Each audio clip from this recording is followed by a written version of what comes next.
I am absolutely certain that you would have acted to separate Israel from the Palestinians to the utmost, which means that Israel would have pulled out from most of the territories. Now, some people say that Ariel Sharon had a change of heart towards the end of his political life, which is why he pulled settlers out of Gaza. Or do you think he was really always the same person, but using different tactics? Ariel Sharon was much more practical than most people thought he was. He was not an ideological person.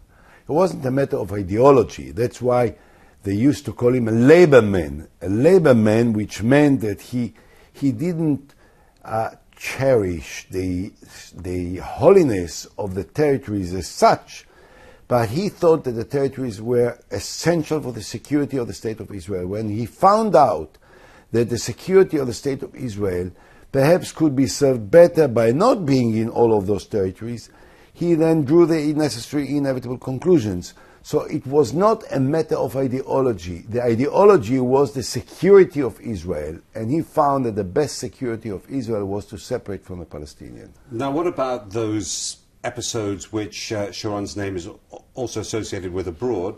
Sabra and Shatila, the killings in the camp, the subsequent inquiry, personal responsibility that he took for that. He had to resign, and the other things as well, the raids into Gaza and the West Bank in the 50s, which mean that Palestinians, of course, looked on him very differently and saw him as a butcher with blood on his hands. Well, there were Palestinians that looked at him in this way.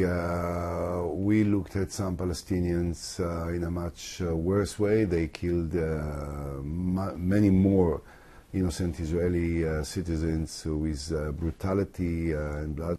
Now, what about the fact that those episodes in Mr. Sharon's political career, many people believe, brought Israel into disrepute around the world? Were a black mark on its record?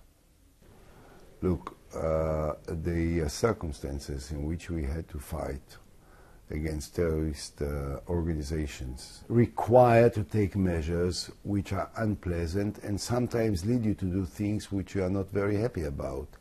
So while Sharon may have committed mistakes, I think that when you look at the overall record of what he did as a warrior in the wars that were imposed on the State of Israel in 1948, in 1956, in 1967, in 1973, you must give him a great credit as one of the greatest Jewish fighters in modern times.